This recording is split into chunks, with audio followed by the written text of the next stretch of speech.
Je vous propose de débuter. Bonsoir à tous. Bienvenue à notre 4e webinaire de l'année, consacré cette fois-ci à la prostate, dans le cadre de Movember. C'est un mois consacré aux pathologies masculines. Et pour ceux qui ne le connaissent pas, et je l'ai appris en préparant ce webinaire, Movember, c'est l'agrégation des mots novembre et moustache. Alors, ravi que vous soyez nombreux pour ce webinaire intitulé Adénome et cancer de la prostate, comment éviter l'opération. Vous pourrez poser vos questions au fur et à mesure dans le fil de la discussion et nous vous donnerons la parole après l'intervention de nos deux invités qui sont deux grands médecins experts de la prostate, le professeur François Desgrandchamps et le professeur Grégoire Robert. Bonsoir à tous et toutes. Professeur Desgrandchamps, bonjour, merci d'avoir accepté notre invitation. Alors pour vous présenter brièvement, parce qu'il y aurait beaucoup de choses à dire, vous êtes chirurgien urologue, PUPH, c'est-à-dire professeur des universités, praticien hospitalier, et chef du service d'urologie et de transplantation rénale et pancréatique de l'hôpital Saint-Louis à Paris, service régulièrement classé parmi les premiers de France. Vous êtes spécialiste des pathologies de la prostate, en chirurgie carcinologique, en chirurgie reconstructrice et en transplantation rénale. Vous menez en parallèle des activités de recherche et d'enseignement au sein de l'université Paris 7 Denis Diderot. Absolument. Professeur Robert, bonjour. Merci également d'être avec nous. Bonsoir plutôt. Vous êtes également chirurgien urologue, PUPH, et chef du service d'urologie et de transplantation rénale du CHU de Bordeaux, service également classé parmi les meilleurs de France. Vous êtes spécialisé dans la prise en charge médico-chirurgicale de l'hyperplasie bénigne de la prostate et des cancers de la prostate, et vous privilégiez les techniques mini-invasives pour les situations les plus courantes et les approches chirurgicales pluridisciplinaires pour les cas les plus complexes. Vous conduisez des activités de recherche et enseignez à l'université de Bordeaux. Alors, j'aurais une première question à vous poser. Est-ce que vous pourriez expliquer la différence entre un adénome et un cancer de la prostate et nous donner peut-être les symptômes principaux de ces deux pathologies? Alors oui, donc c'est le sujet de toute cette soirée. L'adénome de la prostate et le cancer de la prostate sont deux pathologies qui n'ont comme seul point commun que de toucher le même organe. Sinon, elles s'opposent sur pratiquement tous les points. D'un côté, en ce qui concerne l'adénome, on a une pathologie qui est bénigne, qui va extrêmement rarement conduire à des complications graves, mais qui par contre va altérer la qualité de vie des patients par les symptômes urinaires qu'elle va engendrer. Et ça conduit les patients à se lever la nuit, à aller uriner souvent, à avoir des difficultés pour vider la vessie. Et donc tout ça concourt à altérer leur qualité de vie. Donc une pathologie bénigne, sans risque de complications graves, et qui altère la qualité de vie des patients et qui donne beaucoup de symptômes. Et de l'autre côté, le cancer de la prostate est une pathologie qui ne donne que très rarement des symptômes. C'est la grosse différence. Il n'y a pas de symptômes, et il faut aller la rechercher pour la diagnostiquer, cette pathologie. Et le cancer de la prostate, à l'inverse de l'adénome, il a un risque de complications graves, d'évolution vers des situations métastatiques et quelquefois vers le décès de certains patients. Donc, ce sont vraiment deux pathologies totalement différentes, mais qui vont toucher le même organe. Et c'est ce qui explique que dans la façon dont les patients le ressentent et dans la façon dont ils conçoivent ces maladies, ils ont souvent un certain degré de confusion entre ces deux pathologies qui amènent un niveau d'inquiétude important. J'ai des symptômes urinaires, est-ce que j'ai un cancer de la prostate? Voilà. Et donc, en fait, les symptômes ne sont pas révélateurs du cancer de la prostate et il faut le rechercher d'une autre manière pour le trouver. Merci beaucoup. Et alors justement, professeur Desgrandchamps, comment est-ce qu'on diagnostique un adénome et comment est-ce qu'on diagnostique un cancer de la prostate? Alors, pour reprendre ce qu'a dit le professeur Robert, l'adénome, on va le diagnostiquer sur des symptômes. Et ça, c'est un premier point important parce que tous les hommes ont un adénome de la prostate. La prostate, après 50 ans, elle se transforme toujours. Soit elle grossit, c'est donc l'adénome. Comme l'a expliqué le professeur Robert, ça provoque des symptômes parce que l'urine doit passer au milieu de la prostate pour sortir et que si elle est grosse, elle gêne le passage des urines. Donc le tout premier signe, c'est de se lever la nuit pour uriner plus qu'une fois. Parce que quand on se lève une fois par nuit, c'est 80% des hommes et des femmes de plus de 50 ans qui le font en France, donc c'est pas considéré comme anormal.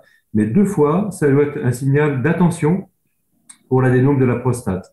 Donc, encore une fois, si vous avez eu un examen comme une échographie du ventre qui montre que la prostate est grosse, avoir une grosse prostate, c'est pas une maladie. C'est avoir des symptômes liés à la grosse prostate et donc la gêne que ça entraîne qui peut être considérée comme une maladie, en tout cas qui peut être soignée. Donc, pour l'adénome, les symptômes, c'est avant tout se lever la nuit et puis après, tout un cortège. Quand on suit une miction, c'est attendre pour que le jet arrive, pousser pour que le jet sorte, avoir un jet fin, donc une miction très longue. On va uriner, en principe, on urine en 1 minute, on vide sa vessie en 1 minute. Là, ça peut prendre 2, 3 minutes. Et quand on a fini, ça continue, il y a des gouttes retardataires. Ça, c'est assez typique de l'adénome de la prostate parce que il y a un frein à la sortie, il y a un blocage, l'urine passe mal, les gens poussent pour que ça sorte. Et puis, les levées la nuit et les envies impérieuses, donc on peut pas contrôler le jour. À l'opposé, le cancer de la prostate ne donne que des symptômes que lorsqu'il est déjà très avancé. Donc lui aussi, quand il grossit, il peut gêner la sortie de l'urine, mais à un moment plus tardif, quand le cancer est déjà beaucoup développé, ou alors lorsque le cancer a des métastases avec des douleurs osseuses, ou peut donner également du sang dans les urines. Et donc la façon de faire le diagnostic d'un cancer de la prostate, c'est pas en écoutant les gens raconter leurs symptômes, mais c'est en faisant une prise de sang pour doser un marqueur dont on parlera beaucoup pendant cette heure, qui s'appelle le PSA, antigène spécifique de la prostate, qui est en fait une substance sécrétée par la prostate, c'est un sucre qui sert à la liquéfaction du sperme après l'éjaculation, c'est son rôle normal pour libérer les spermatozoïdes pour la fécondation, et donc il y a des très fortes concentrations de ce PSA dans la prostate, et puis normalement il y a un petit peu de PSA qui suffuse à travers la prostate avec des taux un peu irréguliers, et donc c'est lorsque ce taux un peu irrégulier voit une augmentation régulière, au contraire, qu'on peut suspecter un cancer de la prostate. Voilà, donc c'est une opposition pour les diagnostics, c'est pour l'adénome de la prostate, c'est se lever la nuit un peu trop et avoir un jet un peu faible. Mais pour le cancer de la prostate, il ne faut pas attendre les diagnostics, il ne faut pas attendre les symptômes, il faut aller faire du dépistage avec la prise de sang pour le PSA. Ouais, mais on en discutera pendant toute l'heure. Merci beaucoup, c'est très clair. Du coup, professeur Robert, sur l'adénome de la prostate, est-ce que vous pouvez nous donner les grandes tendances et nous dire aussi s'il y a un moyen de prévenir l'adénome de la prostate? Alors, l'adénome de la prostate est une pathologie extrêmement fréquente. La prostate grossit chez la quasi-totalité des hommes après l'âge de 50-60 ans. Et si on l'étudie, on la retrouve augmentée de volume avec des nodules chez plus de 80% des patients. Donc ça atteint pratiquement tout le monde, cette augmentation de taille de la prostate. Par contre, tout le monde n'a pas des symptômes gênants, et c'est ce que vous disiez à l'instant le professeur Desgrandchamps. Il n'y a qu'une faible proportion de patients qui vont avoir des symptômes gênants. Donc disons 60% des hommes qui ont un grossissement de la prostate vont avoir des symptômes en rapport avec ça. Et finalement, il n'y a qu'une très faible proportion qui va avoir des symptômes suffisamment gênants pour nécessiter une intervention chirurgicale parce qu'on n'arrive plus à les soulager ou parce qu'ils ont eu des complications. Voilà. Alors en pratique, si on veut donner des chiffres, puisque c'est ce que vous me demandez, on peut dire qu'il y a peut-être 1,5 million d'hommes en France actuellement soignés pour une hyperplasie bénigne de la prostate avec des médicaments. C'est environ 350 000 patients nouveaux chaque année. C'est environ 70 000 interventions chirurgicales par an en France pour cette pathologie. Donc c'est quand même une pathologie extrêmement fréquente en médecine générale d'abord, puisque c'est le médecin généraliste qui est consulté en premier pour cette pathologie-là, qui va prescrire des médicaments en première intention. Et ces médicaments, les patients les prennent en moyenne 6 ans et demi. Et donc, ceux qui arrivent à l'intervention chirurgicale, c'est une faible proportion de ces patients-là, parce que la plupart vont répondre aux traitements médicaux et vont continuer avec leurs traitements médicaux pendant plusieurs années. Et ceux qui vont arriver à l'intervention chirurgicale, ils y arrivent en moyenne après 4 ans de prise en charge médicale. Donc là, ils consultent généralement un neurologue, qui est vraiment le spécialiste des troubles mictionnels et qui va pouvoir analyser les choses et orienter les patients vers un traitement ou vers l'autre. Et on va venir sur ce sujet-là après. Alors, vous me posiez également une deuxième question sur la façon de prévenir cette maladie. Est-ce qu'il y en a une? Effectivement, il y a des façons de se prévenir de cette maladie ou en tout cas d'améliorer les symptômes. Il faut quand même dire d'abord que cette pathologie, elle est essentiellement provoquée par des facteurs génétiques. C'est-à-dire que si son papa, ses oncles ont eu un adénome de la prostate, il y a malheureusement de fortes chances pour que soi-même, on en ait un également un jour dans sa vie qui soit symptomatique. Donc ça, c'est le premier élément sur lequel on ne peut pas faire grand-chose. Par contre, il y a tout un tas de facteurs qui se surajoutent à ça et qui vont aggraver les symptômes et sur lesquels les hommes peuvent agir. L'alimentation trop riche, trop grasse, trop sucrée, le diabète, l'activité physique, l'hypertension artérielle, tous ces symptômes que l'on peut, la surcharge pondérale, que l'on peut résumer un peu sous un terme qu'on appelle le syndrome métabolique, donc qui associe ces différents aspects. Là-dessus, les hommes peuvent agir en améliorant évidemment leur alimentation, en améliorant leur exercice physique. Et donc, en faisant ça, ils agissent directement sur leurs symptômes, ils les diminuent et ils améliorent leur qualité de vie urinaire. Voilà. Le domaine dans lequel les interventions que peuvent faire les patients a été le mieux évalué et le mieux prouvé, c'est sur l'activité physique. Les patients qui augmentent leur activité physique vont perdre du poids, vont avoir moins d'hypertension artérielle, moins de diabète.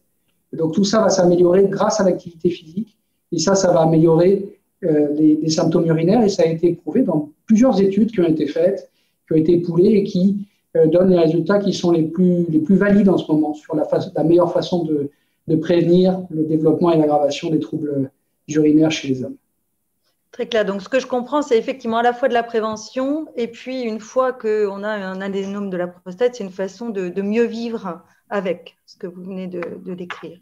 Oui, on peut attendre d'avoir des symptômes pour se mettre à faire de l'activité physique, mais on peut commencer avant et faire attention à ce que l'on mange, faire attention à son hygiène de vie. Et bon, à la fois pour la prostate, mais également pour beaucoup d'autres pathologies. Et pour bien vieillir, il faut avoir une qualité de vie, une hygiène de vie qui est bonne et on vieillit mieux quand on pour aller dans le sens du professeur Robert, on peut retenir deux choses qui illustrent un peu tout ça. C'est qu'il y a une relation entre le tour de taille et la taille de la prostate. Ça, on l'a montré en médecine générale. C'est-à-dire que quand vous prenez le tour de taille, c'est au niveau des crêtes iliaques avec un mètre à ruban, eh ben c'est lié à la taille de la prostate. Ça va dans le sens de ce que vous disait le professeur Robert. Le tour de taille, c'est quoi? C'est manger trop et manger mal, en fait, hein. Et la sédentarité, pas assez d'activité physique. Et pour l'activité physique, c'est une autre illustration, c'est que parmi les nombreuses études qui ont été faites là-dessus, il y en a une rigolote qui montre que si on passe plus que 10 heures par jour à regarder la télé, par semaine, 10 heures par semaine à regarder la télé, on a 5 fois plus de risque d'être opéré d'un adénome de la prostate. Donc, en fait, la première des choses à faire quand on se lève la nuit et qu'on a un petit peu de mal, c'est en fait de se chausser d'une paire de tennis et puis de marcher. Alors, vous marchez, c'est facile. Par exemple, vous arrêtez, si vous êtes dans une grosse ville, 2 stations de métro avant d'aller à votre travail ou vous arrêtez aussi pour le bus. Enfin, vous marchez le matin, vous marchez le soir. En marchant, en fait, vous allez diminuer le syndrome métabolique dont on vous a parlé. Vous allez améliorer l'hypertension, améliorer le diabète. Et comme par hasard, vous allez aussi améliorer vos problèmes urinaires. Donc voilà, cette relation tour de taille, taille de la prostate. Et la télé, c'est pas le meilleur ami de l'homme. Voilà. Ce que je voulais, pour illustrer ce qu'a dit Grégoire. Bon. Encore plus clair. Alors, du coup, je vous pose la même question. Est-ce que vous pourriez nous donner les grandes tendances pour le cancer? Et puis, voilà, pareil. Pour le cancer, en préambule, il faut dire que c'est pas une maladie, mais c'est 2 maladies, le cancer de la prostate. Et c'est ça qu'il faut comprendre dès le départ, parce que sinon, tout est discordant. En fait, la prostate se cancérise normalement avec l'âge, comme elle grossit normalement avec l'âge, parce que la prostate n'est pas faite pour vieillir, elle est faite pour se reproduire, et après 50 ans, en principe, on n'a plus d'enfants. Il n'y a que 1% des hommes de France qui ont des enfants après 50 ans. Enfin, les enfants sont nés des hommes de plus de 50 ans pour 1% d'entre eux, voilà. Donc, une fois que on s'est reproduit, la prostate ne sert plus à rien, donc elle dégénère. Soit elle grossit, comme on vous l'a expliqué, soit elle se cancérise. Et donc, c'est ça qu'il faut bien entendre, c'est que dans le cancer de la prostate, il y a des lésions de cancer qui sont simplement des formes naturelles de vieillissement de la prostate. Alors, elle porte le nom de cancer parce que au microscope, ça ressemble à du cancer, mais c'est pas comme un cancer qu'on peut entendre, comment dirais-je, dans le terme. C'est-à-dire, en fait, quand on entend cancer, on entend risque de mourir, on entend métastase, on entend complications. Eh ben non, il y a une forme de cancer de la prostate qui est un vieillissement sur place, comme les cheveux blanchissent ou tombent. Ben, il y a des foyers de cancer dans la prostate qui demanderont jamais rien à personne. Les malades le sauront jamais et ils mourront de leur belle mort sans le savoir. À l'opposé, il y a des cancers, c'est à peu près 50-50, hein, des cancers de la prostate qui, eux, sont agressifs. Ceux-là, il faut les trouver avant les symptômes parce que ceux-là risquent de métastaser et ceux-là risquent d'entraîner des morts. Et donc, c'est pour ça que pour en revenir aux statistiques, il y a une énorme discordance entre le nombre de cancers qu'on trouve tous les ans en France, plus de 50 000, et j'allais dire le nombre de morts très limité qui est autour de 8 000. Donc, c'est pas 8 000 morts, c'est déjà trop, on est bien d'accord. Mais par rapport à 50 000 nouveaux cas, il y a deux possibilités. Soit vraiment les urologues nationaux sont des as et sauvent tout le monde. Pour une partie d'entre nous, ça doit être vrai. Mais soit surtout, le cancer de la prostate tue pas tout le monde. Et donc, c'est comme ça qu'on peut comprendre qu'il y a une discordance entre 50 000 nouveaux cas, incluant les cancers dits de bon pronostic, ceux qui sont des formes naturelles de vieillissement, et les cancers dangereux. Et ben, le problème, c'est que les cancers dangereux, on n'arrive pas ou on a du mal à les guérir quand ils sont sortis de la prostate, quand ils sont déjà très gros. Voilà. Ça, c'est pour les statistiques, donc 50 000 morts, 50 000 cas et seulement 8 000 morts, mais bien sûr, c'est déjà trop. Alors, comment éviter le cancer de la prostate? Pour reprendre le schéma que vous a dit le professeur Robert, il y a déjà des risques qui sont génétiques. Et alors, c'est un peu discuté parce que dedans se mélangent les cancers dangereux et les cancers pas dangereux. Mais c'est vrai que si on a à deux niveaux dans sa famille, c'est-à-dire un frère et un père, des cancers de la prostate survenus assez jeunes, il y a un peu plus de risques. Donc, il y a des côtés génétiques. Il n'y a pas encore de gènes qui permettent de dire si oui ou non vous aurez un cancer de la prostate. Mais il y a une sorte de prédisposition génétique. Après, il y a tout ce qu'on appelle l'épigénétique. Ça, c'est intéressant parce que c'est des études qui ont été faites sur les populations qui ont immigré de Chine et du Japon en baie de San Francisco. Et ça, c'est une étude dans les années 80 et vous allez voir où je veux en venir. Donc, les gens qui viennent des pays asiatiques, ils ont leur patrimoine génétique asiatique. Et puis, ils migrent en baie de San Francisco et on regarde le risque de cancer de la prostate de ces populations.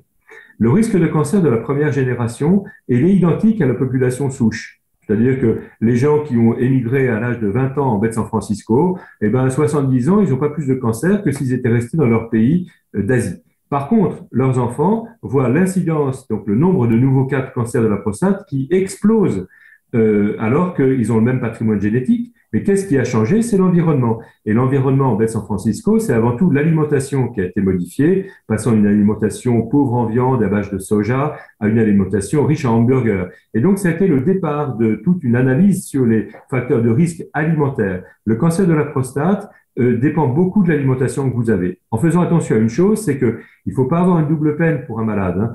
Il faut pas à la fois être malade et en plus se sentir coupable de sa maladie. C'est pas parce que vous avez mangé donc c'est de la viande rouge grasse, c'est pas parce que vous aimez la viande rouge grasse que vous êtes malade, c'est pas de votre faute. C'est une augmentation de risque. Alors, il faut éviter les excès de quoi? La viande rouge grasse, le beurre, la charcuterie, les produits laitiers en général. Alors, éviter, c'est pas supprimer parce que c'est pas possible, mais c'est pas d'excès. Voilà, alors pas d'excès, chacun le mesure à l'aune de ses habitudes. Et puis, à l'inverse, donc supprimer les graisses saturées d'origine animale et les produits laitiers, augmenter les poissons gras. Alors, c'est ce qu'on entend partout, tout le temps. C'est notamment très bien pour la prévention des maladies cardiovasculaires. C'est la même chose. Hein. C'est le même philosophie de l'alimentation et du bien-être. Augmenter donc les poissons gras riches en oméga 3 et puis augmenter également les fruits et les légumes avec 3 stars indétrônées pour l'instant, qui sont les tomates. Alors, c'est facile de se procurer des tomates. C'est le lycopène, qui est un antioxydant qui fait le colorant rouge des tomates, qui est préventif, qui baisse le PSA de 17%, par exemple, quand on en prend des grosses doses. Hein. Et donc, il faut manger de la tomate. Alors, comme c'est beaucoup d'eau, la tomate, il faut la manger en concentré. Avec un peu d'huile d'olive, c'est mieux absorbé. C'est le deuxième facteur de prévention du cancer de la prostate, sont les crucifères, en particulier le brocoli, avec des mécanismes différents qui ne sont pas antioxydants, mais qui sont un peu scientifiques. Et puis le dernier, c'est le jus de grenade, des études éparses qui montrent qu'un verre de jus de grenade, qui est un antioxydant puissant, diminue le risque de cancer de la prostate. Donc ça, c'est l'alimentation. L'alimentation est un grand pourvoyeur de cancer de la prostate quand elle est déséquilibrée. Donc il faut manger mieux, il faut manger moins. comme pour l'adénome de la prostate. Les calories servent au cancer, donc moins on a de calories, moins le cancer est nourri. Et puis, il y a tout un pan de discussion sur l'activité sexuelle. Ce que l'on peut dire, c'est que l'activité sexuelle ne fait pas le lit du cancer de la prostate. On ne pêche pas par là, on ne périt pas par là où on a pêché. Parce que c'était beaucoup ça qui se disait. Hein. Ah, il a un cancer de la prostate, mais c'est normal avec la vie qu'il mène, etc. Ce serait même plutôt l'inverse. Et quand vous avez forcément entendu parler de ça dans les médias, mais quand on regarde le nombre déclaré d'éjaculations par mois, quand on dépasse 20 éjaculations par mois, quelles que soient les tranches d'âge 10 ans avant le test, on a 2 fois moins de risque d'avoir un cancer de la prostate parce que dans le sperme, il y a 2 substances qui sont la spermine et la spermidine qui peuvent être un peu toxiques pour les cellules prostatiques et donc il ne faut pas que les cellules prostatiques baignent trop longtemps dans cette substance. Il vaut mieux évacuer les impuretés, si je puis dire. Donc voilà, donc c'est manger moins, manger mieux et puis avoir une vie sexuelle épanouie. Voilà ce que j'en ai dit assez. Oui. Parfait. Et encore une fois, il ne faut pas se sentir coupable. Hein. Sincèrement, et Grégoire Robert, pareil, dans son activité, quand vous commencez à donner des explications de cette nature, vous pouvez entendre des gens dire « Ah ben moi qui ai toujours fait attention dans ma vie, je suis touché alors que c'est injuste » ou au contraire « Ah ben si j'avais su… » Voilà, encore une fois, quand on tombe malade, c'est la faute à pas de chance. Simplement, il y a des facteurs un peu favorisants, mais globalement, c'est surtout la faute à pas de chance, surtout pas de culpabilité. Très bien, c'est très clair, mais bon, autant connaître ces facteurs. Du coup, professeur Robert, voilà, on va passer peut-être sur la partie traitement. Donc, à date aujourd'hui, comment est-ce qu'on traite l'adénome de la prostate? Est-ce qu'on doit systématiquement le traiter? Et puis, voilà, est-ce qu'il y a des risques inhérents à certains traitements? Alors, on l'a dit, on vient de le répéter à nouveau. La première façon de prendre en charge et de traiter quelque part un adénome de la prostate, c'est d'expliquer les choses au patient, de le rassurer sur le fait que ce n'est pas un cancer, d'écouter sa plainte, de lui donner quelques conseils, hygiène diététique, donc activité physique, hygiène de vie, et aussi quelques conseils peut-être alimentaires, par exemple de limiter sa quantité de boissons en fin de journée, de bien vider sa vessie avant d'aller dormir, des choses comme ça, et en faisant des trucs donc très très très simples, hein, simplement de l'éducation et puis de la réassurance vis-à-vis de cette pathologie. En faisant ça déjà, on améliore considérablement la symptomatologie des patients, juste parce qu'on les a rassurés et qu'on les a pris en charge de manière globale, sans aucun traitement médical au sens où on l'entend habituellement. Mais ce type de prise en charge est déjà une façon de traiter l'adénome de la prostate de manière non interventionnelle, non médicamenteuse. Et l'autre élément qui est très très important également, c'est que si on fait ça et qu'on le fait bien, et qu'ensuite on surveille les patients, pas de manière compliquée, hein, avec des examens non invasifs et des consultations tout à fait simples, et on a finalement aussi très très peu de risques que cet adénome de la prostate se complique. Et le risque de rétention d'urine, de blocage urinaire, qui est souvent redouté par les patients, qui parfois est mis en avant par certains médecins comme étant un peu un risque important, et bien en fait, c'est quelque chose d'extrêmement rare, cet événement de blocage urinaire. Sous réserve, évidemment, d'avoir un suivi médical et d'être accompagné dans l'évolution de cette pathologie qui va continuer d'évoluer, hein, évidemment, avec le temps, puisque la prostate ne s'arrête jamais vraiment de grossir et que jusqu'à la fin, elle va continuer de grossir et donc les symptômes vont évoluer. Donc, première façon de faire, rassurer les patients, leur expliquer certaines choses simples, améliorer leur hygiène de vie et ne pas leur faire peur avec des complications qui sont extrêmement rares. Donc, première façon de prendre en charge les gens. La deuxième façon, qui va arriver généralement en deuxième intention, c'est de leur prescrire des traitements médicamenteux.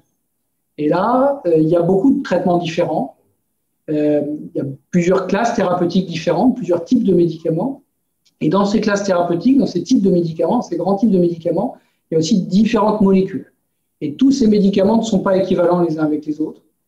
Et il faut les prescrire à bon escient, aux bons patients, en tenant compte des effets positifs attendus, mais aussi des effets secondaires de certains médicaments qui vont ne pas être gênants pour certains et qui vont au contraire être gênants pour d'autres. Et quand j'aborde ce caractère gênant de certains effets secondaires, je pense en particulier à la sexualité des hommes, qui peut être altérée par certains médicaments qui peuvent être même des repoussoirs et entraîner les patients à interrompre leur traitement et à privilégier des interventions quelquefois plus non nécessaires plutôt que de continuer certains médicaments. Donc il faut savoir prescrire les médicaments, certains médicaments aux bons patients en fonction de leurs attentes, de leurs symptômes et des effets secondaires possibles de ces traitements. Donc il faut vraiment, au moment où on arrive au stade où on a besoin d'un traitement médical, discuter ouvertement avec son urologue de ses symptômes les plus gênants et de ses attentes et surtout de ce que l'on ne souhaite pas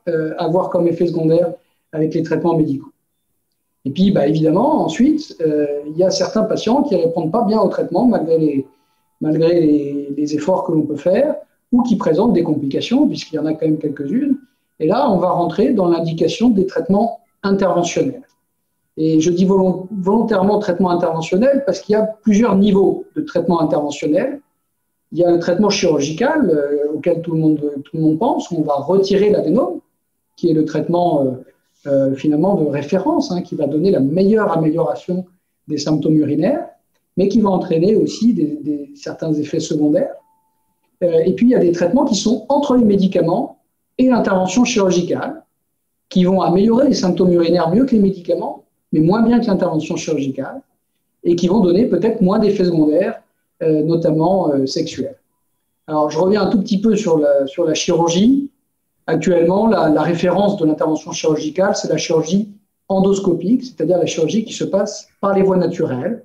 Elle peut se faire de différentes manières et il y a finalement assez peu de différence entre les techniques chirurgicales sur les résultats que l'on obtient. Cette chirurgie, c'est vraiment ce qui améliore le mieux les symptômes urinaires, je vous l'ai déjà dit.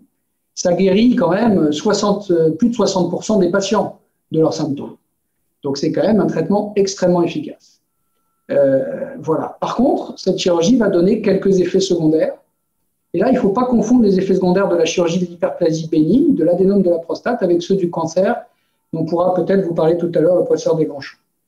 La chirurgie de l'hyperplasie bénigne de prostate, le principal effet secondaire que l'on a avec cette chirurgie, c'est une modification des éjaculations. L'émission de sperme ne se fait plus vers l'extérieur, elle se fait vers la vessie, où elle ne se fait plus, sans pour autant qu'il y ait une modification des érections qui restent présentes et qui sont très peu souvent altérées par ce type d'intervention, et sans qu'il y ait non plus de modification de l'orgasme qui reste lui aussi présent dans la très très grande majorité des cas. Et il n'y a pas non plus d'incontinence urinaire, ou alors elle est extrêmement temporaire, ni d'autres effets secondaires graves, puisque c'est une intervention qui est le plus souvent maintenant qui se fait par les voies naturelles avec assez peu de risques de complications périopératoires. Donc voilà pour la chirurgie. Et donc je voudrais revenir maintenant sur les alternatives à ce traitement chirurgical. Les urologues, ce n'est pas d'aujourd'hui, cherchent depuis très très très longtemps à développer des alternatives à cette chirurgie, justement pour mieux préserver la qualité de vie sexuelle des patients, pour limiter certaines complications périopératoires. Et donc, ils ont cherché tous azimuts, et il y a eu pendant très longtemps beaucoup d'échecs de ces techniques interventionnelles mini-invasives entre les médicaments et la chirurgie. On a ces dernières années la chance d'avoir eu plusieurs techniques qui ont passé le cap de la validation médicale et scientifique, d'avoir obtenu une preuve d'efficacité dans cette indication. Alors, il y en a plusieurs dont vous avez probablement entendu parler. Il y a l'embolisation des artères de la prostate, qui est une technique qui est faite par les radiologues interventionnels. Donc, il y a également des techniques qui sont faites par les urologues, comme la pose d'implants prostatiques, les implants Urolift, qui sont une autre technique endoscopique, donc par les voies naturelles.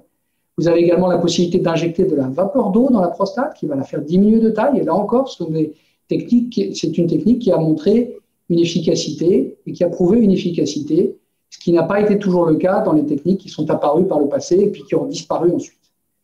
Voilà. Alors, je ne sais pas jusqu'à quel niveau vous voulez qu'on rentre dans les détails de ces différentes techniques interventionnelles. Peut-être qu'on ne va pas le faire tout de suite et qu'il y aura des questions là-dessus après. Ce qu'il faut retenir de ces techniques qui se situent entre les médicaments et la chirurgie, c'est exactement ça. Elles ont un niveau d'efficacité qui est intermédiaire en termes d'amélioration des symptômes urinaires. Elles ne vont pas toujours régler le problème définitivement. Elles vont quelquefois l'améliorer pendant un certain nombre d'années et puis les symptômes peuvent revenir et nécessiter une deuxième intervention par la suite.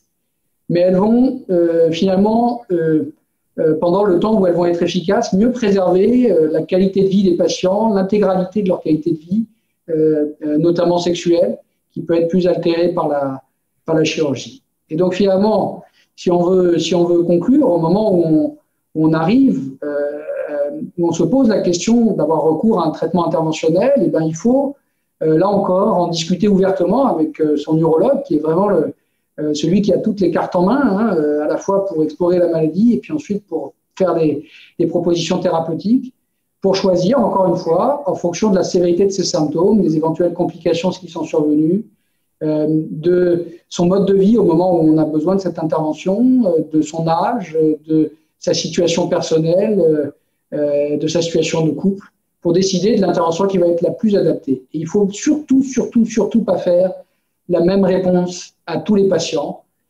puisque maintenant, ce qui n'était pas le cas il y a plusieurs années, puisque maintenant on a différentes possibilités de traitement interventionnel à proposer. Merci beaucoup, c'est très clair. Du coup, je vais poser la même question au professeur Desgrands-Champs en ce qui concerne les cancers de la prostate. Hein. Quel traitement à date et puis quel risque inhérent à ces traitements ou ces non-traitements? Alors, d'abord, le cancer qui n'est pas dangereux, le traitement, ça va être simplement de le surveiller. Il n'a pas besoin d'être traité. Pourquoi on le surveille? C'est parce qu'un homme qui a 65 ans, chez lequel on découvre un cancer pas dangereux, il va vivre après. Et c'est pas parce qu'il a un cancer pas dangereux qu'il peut pas avoir après un cancer dangereux. C'est pas le cancer non dangereux qui va se transformer en cancer dangereux, mais c'est celle survenue avec le temps d'une autre forme de cancer. Donc, on va le surveiller et ce sera l'essentiel du traitement. Après, pour les cancers dangereux, il faut les traiter. Alors, il faut les traiter en fonction déjà de chez qui ça arrive. C'est-à-dire qu'un cancer, même quand il est dangereux, va mettre une dizaine d'années à tuer le patient. Et donc, d'abord, il faut savoir qui est le patient, quel est son âge, mais surtout quelle est son espérance de vie. Et donc, il ne faut pas aller embêter un homme de 94 ans chez lequel on trouverait un cancer de la prostate, parce que finalement, son grand âge fait que il mourra de sa belle mort et il ne saura jamais qu'il a ce cancer. Donc, il faut traiter les patients qui ont une espérance de vie de 10 ans devant eux. Et c'est pas parce qu'on a 80 ans qu'on n'a pas une espérance de vie de 10 ans. Hein, c'est pas ce que j'ai dit. Donc, il faudra adapter le traitement. Et donc, les traitements, la vraie alternative, c'est entre l'ablation de la prostate, l'ablation complète, et non pas juste l'adénome dont parlait le professeur Robert, mais c'est l'ablation complète de la prostate avec des risques inhérent au fait que la prostate est entourée de plein de structures qui peuvent être abîmées en l'enlevant, ou les rayons, et là par ailleurs, de même façon, les rayons peuvent abîmer des structures qu'il y a autour. Alors, c'est quoi les risques de ce traitement? Puisque c'est ça qui fait peur. Hein. Traiter un cancer de la prostate, c'est pas prendre un comprimé d'aspirine. Il y a des séquelles qui peuvent être importantes, à la fois psychologiques, donc ça, on en reparlera tout à l'heure, mais c'est un domaine important, et aussi physique. Les conséquences physiques, c'est l'incontinence urinaire. L'incontinence urinaire est devenue rare après ablation de la prostate peut-être c'est moins de 10% des patients qui ont une incontinence durable qu'on sera obligé de traiter par des petites opérations secondaires, voire une plus grosse opération comme un sphincter. C'est finalement assez rare, à condition d'avoir bien préparé l'opération, par exemple par de la rééducation avant, et que le patient ait bien compris ce qui lui arrive.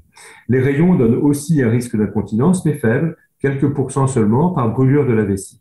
Le grand problème du traitement du cancer de la prostate, c'est la sexualité, puisque le risque, c'est les dégâts faits sur les nerfs de l'érection. Les nerfs de l'érection sont collés à la prostate. Quand le chirurgien enlève la prostate, quelle que soit la technique, c'est pareil, hein, que ce soit traditionnel avec une incision, que ce soit en célioscopie, que ce soit avec le robot, il y a un risque d'impuissance post-opératoire qui dépend bien sûr de la préservation des nerfs, mais ce serait trop simple. Les nerfs, c'est pas des cordes de guitare qu'on voit de chaque côté, coupées, pas coupées. C'est plein de petits rameaux tout autour de la prostate. Donc, même quand le chirurgien pense les avoir sauvegardés, il peut les avoir abîmés et inversement. Le facteur principal de préservation des érections après ablation de prostate, c'est l'âge.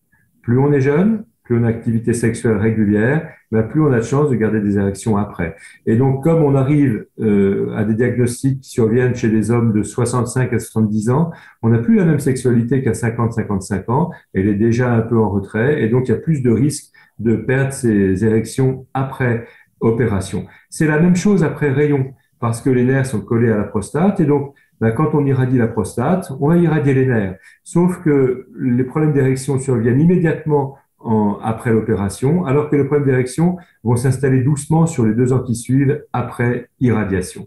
Donc c'est ça le gros problème. Et c'est pour ça que avant le traitement, il faut que le patient puisse voir un psycho-oncologue parce que c'est assez violent pour un patient. Le patient qui a un cancer de la prostate qui va être traité ne se sent pas malade. Il a eu juste une prise de sang, un dosage de PSA. Après, il a eu une radio qui est une IRM. Après, il a eu des prélèvements. Il se trouve dans un bureau tout d'un coup et il y a un chirurgien qui lui fait des dessins. Il dit voilà, bah, faut vous opérer, vous risquez une fois sur 2 d'être impuissant, vous risquez d'être incontinent, ou alors faut être irradié, bah, vous allez discuter, vous me direz ce que vous préférez. Le malade, il est perdu. Et donc, lorsqu'on a un cancer du poumon, on crache du sang, on sait qu'on est malade, on participe à son traitement. Pour la prostate, c'est pas le cas. Or, il faut absolument que le patient ait accepté d'être malade pour bien guérir. On peut pas guérir d'une maladie dont on se sent pas malade. Donc, cette phase de psycho-oncologie est fondamentale avant l'opération ou avant les rayons parce que ça va conditionner la préservation après des érections, voire même la continence. J'ai le souvenir d'hommes jeunes, 50 ans, cancer de la prostate, malgré toutes les précautions du psycho-onco, ça m'est arrivé 2 fois. Ils reviennent après l'opération, complètement incontinents. Ils n'urinaient même plus dans les toilettes. Tout passait dans la couche. Ils avaient 50 ans. Leur cerveau refusait d'admettre ce qui s'était passé. Ils ont mis 6 mois. Ils sont maintenant bien sûr continents. Mais donc c'est une dimension vraiment fondamentale pour le traitement du cancer de la prostate. C'est la psycho-onco. Alors, à côté de ces alternatives qui sont l'essentiel des traitements, il y a des traitements qui sont un peu marginaux. Il y a les ultrasons focalisés. Alors, ultrasons focalisés marchent surtout sur les cancers pas dangereux, donc on se demande pourquoi les traiter. Ça a peu de conséquences, mais ça peut en avoir quand même. On brûle la prostate avec des ultrasons.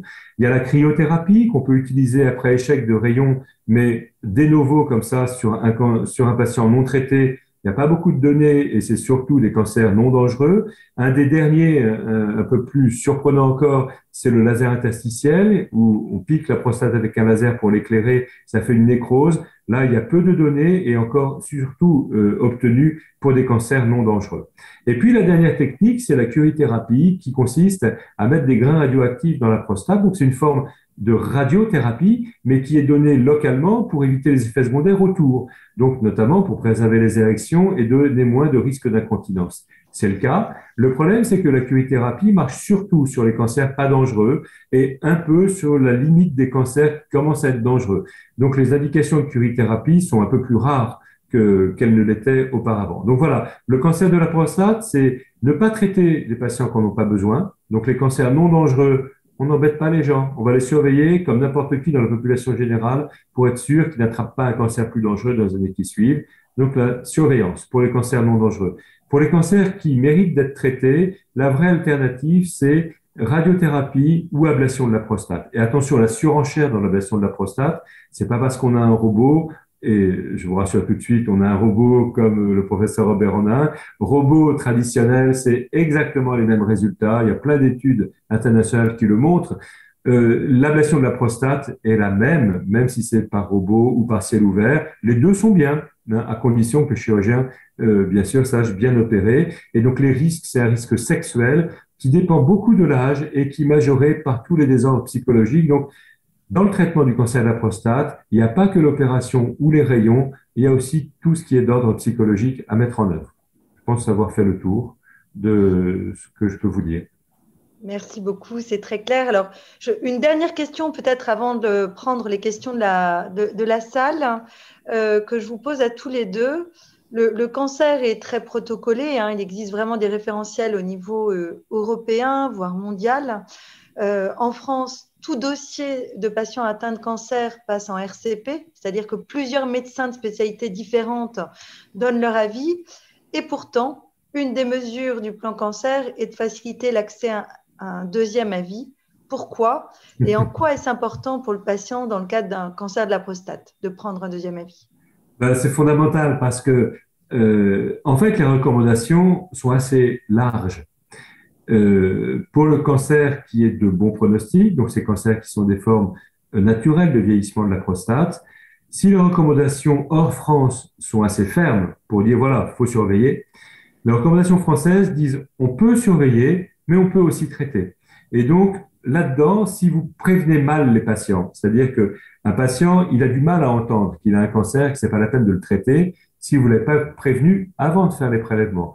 Donc, avant de faire les prélèvements, donc avant de faire les biopsies, il faut dire au patient, voilà, si c'est normal, ben, on fait rien. S'il y a un cancer pas dangereux, on va surveiller, et seulement s'il y a un cancer dangereux, on vous traitera. Ce qui fait que le patient est prêt à entendre en consultation la bonne nouvelle, qui est de dire, ben voilà, monsieur, vous n'avez pas de cancer agressif, c'est pas la peine de vous traiter. S'il n'est pas prévenu et qu'on dit, voilà, monsieur, vous avez un cancer de la prostate, on peut ne pas vous traiter, mais sinon on peut vous traiter. Bah, le malade va dire, ça me fait peur, je préférerais être traité, débarrassez-moi de ça. Et donc, c'est très compliqué, après, en deuxième avis, de faire comprendre aux gens que non, c'est sans doute un traitement par excès, et donc, c'est qu'il vaut mieux ne pas traiter. Donc, le deuxième avis est important pour cette raison-là, parce que il y a plusieurs façons d'avoir raison en médecine, de façon générale. Et donc, il y a des façons plus ou moins adaptées à la situation de chaque patient. Et donc, un patient peut être vu d'un œil différent par un praticien et par un autre. Et c'est la convergence de ce regard, si c'est le même regard, qui va rassurer le patient en disant, bah oui, c'est vraiment ça qu'il me faut. Et quand il y a divergence, il faut un troisième avis, si je puis dire, et pour que mettre tout le monde d'accord. Donc, encore une fois, on jette pas la pierre quand il y a une différence d'avis. C'est rare dans le deuxième avis. La plupart du temps, on est d'accord avec nos collègues. Mais quand il y a une différence, c'est une différence d'appréciation parce qu'encore une fois, il y a plusieurs façons d'avoir raison en médecine. Sauf que pour le malade en question, peut-être qu'une bonne façon, ce serait de rien faire puisque c'est souvent une discordance qu'on peut avoir avec les collègues. Et si je peux très rapidement, parce que l'idée, c'est peut-être aussi qu'on essaie d'interagir avec les participants maintenant. Je crois effectivement que cette prise de deuxième avis, elle est tout à fait cruciale. Premièrement, parce que les recommandations, elles sont établies pour des cas très, très précis et que des situations presque caricaturales qui, en pratique courante, n'arrivent que très rarement. On a toujours des patients qui ont des antécédents particuliers, qui ont des présentations particulières de leur maladie avec certains symptômes, avec certaines particularités. Et tout ça ne rentre pas parfaitement dans les cases de ce qui est recommandé ou pas recommandé. Et donc, il y a toujours la part à un certain degré d'interprétation qui peut être fait par les équipes médicales qui prennent en charge les patients. Et compte tenu de ce que vous a dit le professeur Desgrandchamps et de ce que, sur cette pathologie, et en particulier des effets secondaires sexuels qui peuvent altérer la qualité de vie des patients ou urinaires, il y a des implications quand même des prises de décision que l'on prend. Et même si le premier médecin vous a donné la bonne recommandation, ça rassure d'avoir par un deuxième médecin la même explication, le même avis, qui va vous conforter dans le fait que vous faites le bon choix. Et c'est très, très important, quand on est face à un choix thérapeutique, d'être persuadé qu'on a fait le bon. Et une façon de l'être, c'est de prendre un second avis et qu'il soit concordant avec le premier. C'est ce qui est le cas le plus souvent, effectivement, dans tous les avis que l'on peut donner. Merci beaucoup. C'est très clair et je vous propose maintenant qu'on prenne des questions du public. Anaïs, je te passe la parole puisque tu as pu voir toutes les questions qui avaient été posées. Oui, bonjour à tous. Vous m'entendez bien ? Très bien. Oui, ok, super. Eh bien, merci à tous les participants pour toutes les questions qu'ils ont posées depuis le début. On va en prendre quelques-unes. Pas sûr qu'on puisse toutes les prendre, mais en tout cas, on va essayer d'en prendre le plus possible. Alors, tout d'abord, est-ce que Thierry, est-ce qu'on peut activer le micro de Thierry afin qu'il puisse préciser sa question ? Voilà, normalement, vous avez qu'à valider. Donc, Thierry nous a écrit un message dans le chat, il va préciser sa question. Il vous demande comment est-ce qu'on fait quand on est dans un fauteuil roulant et en plus dans un lombostat et plutôt maigre pour faire de la prévention. Je vous laisse compléter votre question, Thierry. Oui, bonsoir. Vous avez parlé d'exercice, de physique. Effectivement, ma situation est telle que je suis dans un fauteuil roulant 3/4 de la journée. Je suis dans un lombostat depuis une trentaine d'années. Et j'ai des problèmes, effectivement, où je me lève minimum 3 fois la nuit. J'ai un régime sans matière grasse, parce que j'ai une pancréatite chronique exocrine.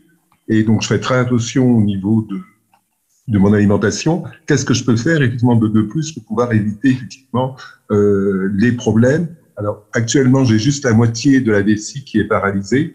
Donc, ça, c'est clair. Au niveau de la prostate, a priori, j'ai de la chance. Mais je voudrais quand même éviter. Quels sont les conseils que vous pouvez me donner? Merci à vous. L'idée que je vous dirais, c'est que si vous avez cette alimentation prudente à cause de la pancréatite, vous pouvez guère faire plus que ça. L'activité physique est un élément, mais c'est pas le seul. L'alimentation est importante, mais c'est surtout pour les levées nocturnes.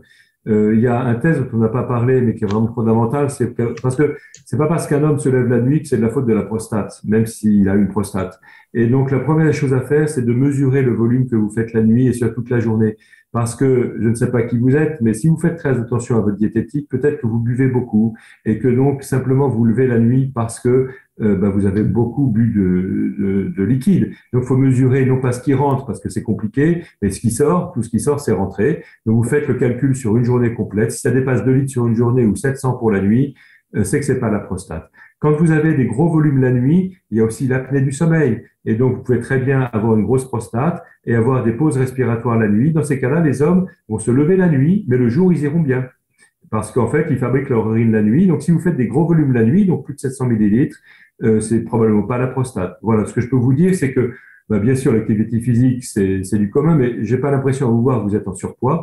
Donc, vous avez j'ai pas l'impression, mais donc vous devez faire attention à votre diététique, donc ça c'est suffisant. Après, faites attention à ce que vous buvez, mesurez éventuellement si vous avez un doute, et dans ces cas-là, c'est soit réduire les boissons, soit voir un spécialiste pour appareiller une apnée du sommeil. Voilà. Merci beaucoup. Oui, et puis encore une fois, le but n'était pas de culpabiliser qui que ce soit. Hein. Vous ne pouvez pas avoir d'activité physique au même niveau que certains autres patients. Mais il y a aussi une dimension qui est à prendre en compte probablement dans vos symptômes, qui est que vous décrivez des symptômes peut-être aussi d'origine neurologique, vous décrivez que votre vessie est paralysé, et donc évidemment, ce n'est pas la prostate uniquement le problème. Donc c'est une vision beaucoup plus large qu'il faut avoir de votre prise en charge, qui inclut à la fois la prostate comme étant un élément exogène qui va gêner la vidange de la vessie, et effectivement elle va continuer de grossir, donc elle va la gêner de plus en plus, mais aussi la façon dont se comporte votre vessie, dans sa sensibilité, sa motricité. Et tout ça, ça doit donner lieu à des explorations différentes chez vous que chez un patient qui n'aurait pas ces antécédents-là, parce qu'il faut aller plus loin dans la compréhension des mécanismes qui conduisent à vos troubles mictionnaires pour vous donner les bons conseils et les bonnes thérapeutiques. Merci beaucoup. Merci beaucoup Thierry, merci au professeur. On a eu également plusieurs questions au début de webinaire d'Emmanuel. Si je vous propose de réactiver votre micro si vous le souhaitez, on va déjà sélectionner l'une de vos questions qui concerne le cathéter. Donc Emmanuel demande comment savoir si la difficulté, voire l'impossibilité d'uriner autrement qu'avec un cathéter est a priori plutôt un problème de prostate ou de vessie, comme lui ont expliqué ces médecins aux États-Unis, et y a-t-il un risque à utiliser un cathéter plutôt que de se faire opérer? Est-ce que Emmanuel, vous souhaitez prendre la parole? Si c'est le cas, je vous en prie. Oui, allez-y.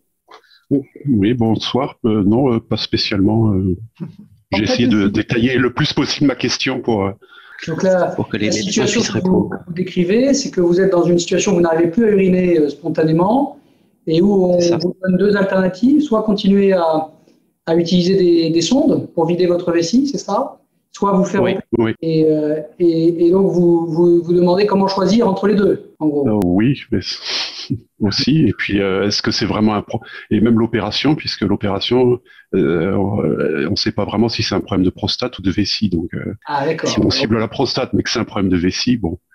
D'accord. C'est-à-dire qu'il y a dû y avoir des présentations un petit peu particulières de vos symptômes qui, effectivement, doivent probablement conduire à pousser les explorations un petit peu plus loin, de la même manière que tout à l'heure, c'était le cas chez Thierry. Il faut essayer peut-être de comprendre comment fonctionne votre vessie pour comprendre quel pourrait être le résultat d'une intervention chirurgicale au niveau de la prostate que vous êtes peut-être prêt à effectuer à condition qu'elle donne des résultats positifs et qu'elle vous permette de vous passer de ces cathéters.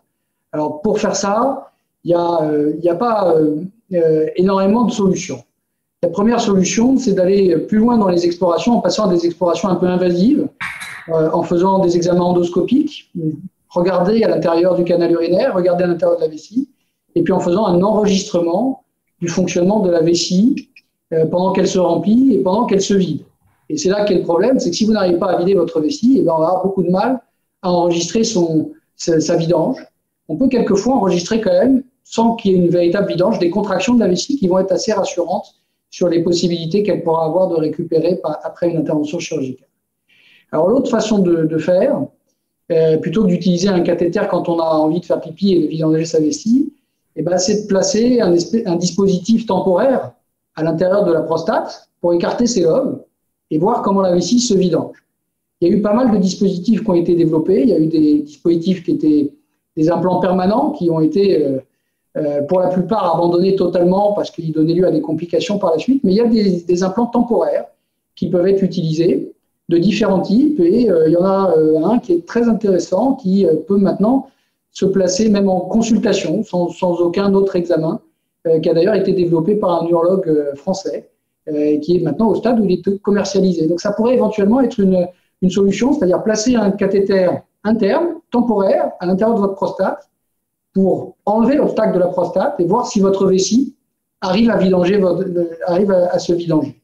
Voilà. Et puis le dernier élément, c'est qu'il faut peut-être aussi, si la vidange n'est pas parfaite, essayer de vous éduquer, de vous apprendre, pas de vous éduquer, mais de vous apprendre à vider votre vessie, pas uniquement avec la contraction de la vessie, qui est importante et qui peut-être n'existe plus, mais avec aussi peut-être une poussée abdominale pour la vider complètement, à condition, attention, que l'obstacle de la prostate ait été supprimé, parce que si vous poussez contre l'obstacle prostatique, vous risquez d'abîmer vos reins notamment, ou de conduire à des complications infectieuses.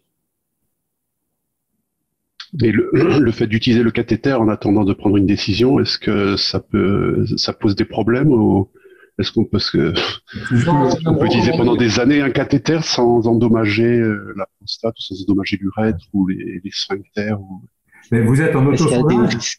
Vous vous sondez plusieurs fois par jour? 4 fois. Oui, alors ça, c'est pas complètement logique parce que, en fait, quand vous ne sondez pas et que vous avez envie d'uriner, est-ce que vous avez mal quand la vessie est pleine?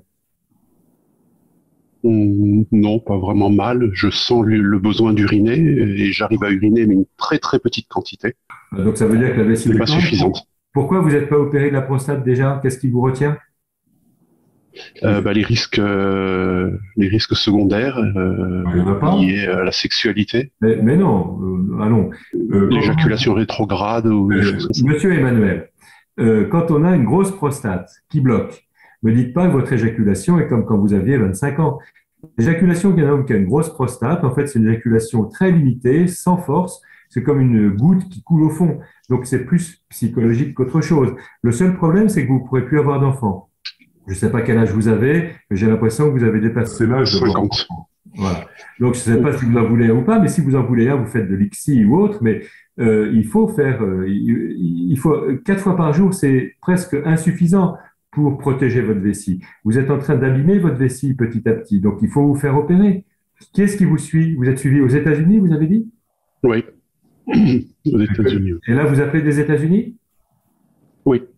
Ah, et c'est peut-être un frein financier, mais il faut être opéré.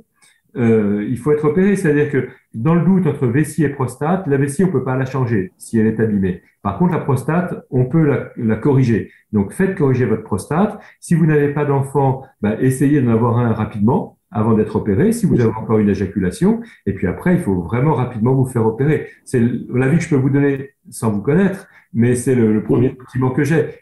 Si vous voulez, il n'y a pas de... c'est une impasse. Vous n'allez pas rester à 4 sondages par jour jusqu'à la fin de vos jours.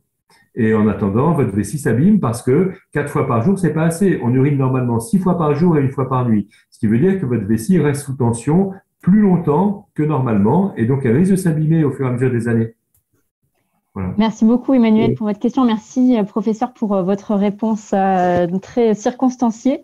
Je vous propose de passer à d'autres questions. Nous avons Yves qui nous demande quelles sont les options en cas d'intervention sur les cancers dangereux et de perte d'érection. Alors, est-ce que ça vous suffit du coup comme question? Oui. J'ai bien compris le début de la question.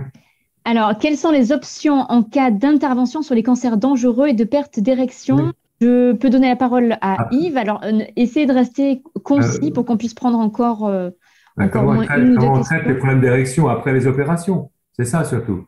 Oui, je ne sais pas si vous m'avez là.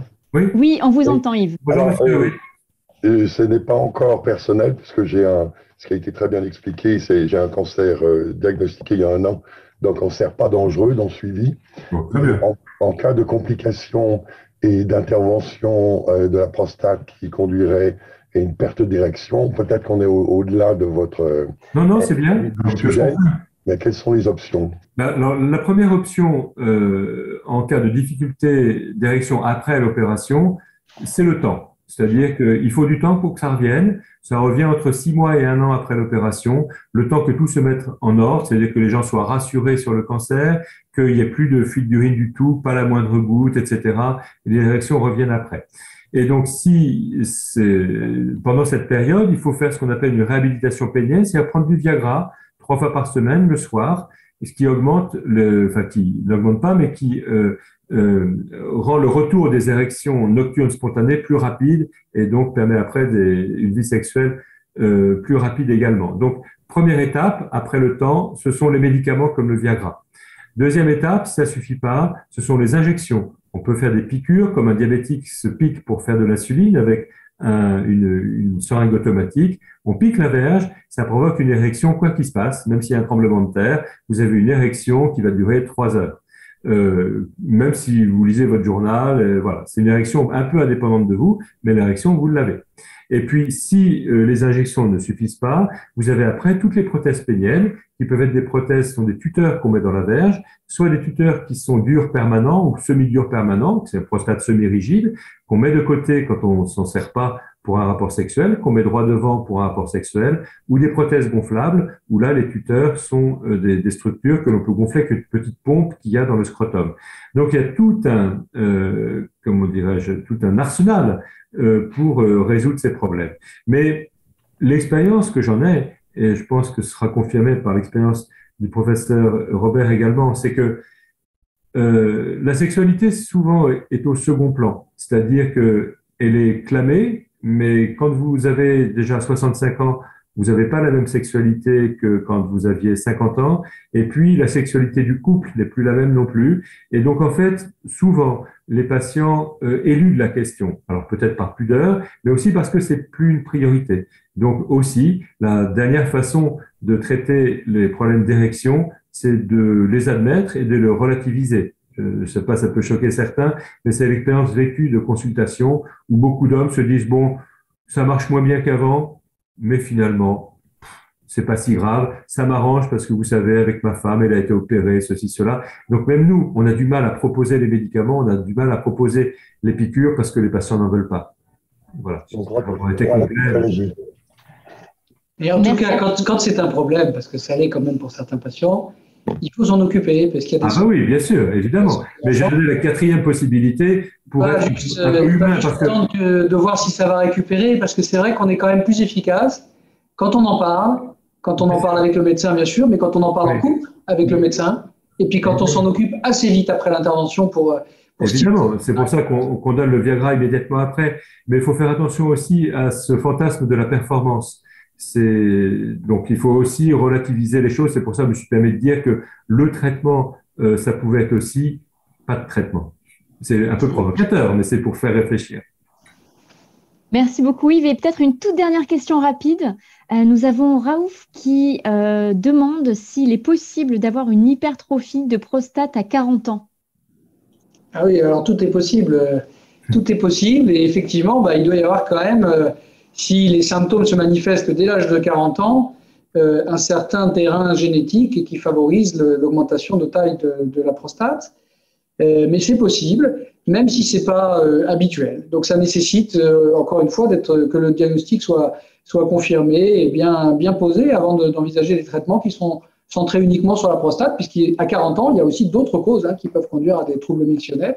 Et ces causes-là, statistiquement, ces autres causes que la prostate, elles sont plus fréquentes à l'âge de 40 ans. Donc, il faut bien faire la part des choses pour être sûr de bien poser le diagnostic et de bien proposer les bonnes solutions. Mais c'est possible d'avoir une hyperplasie bénigne de prostate gênante et même très gênante à l'âge de 40 ans.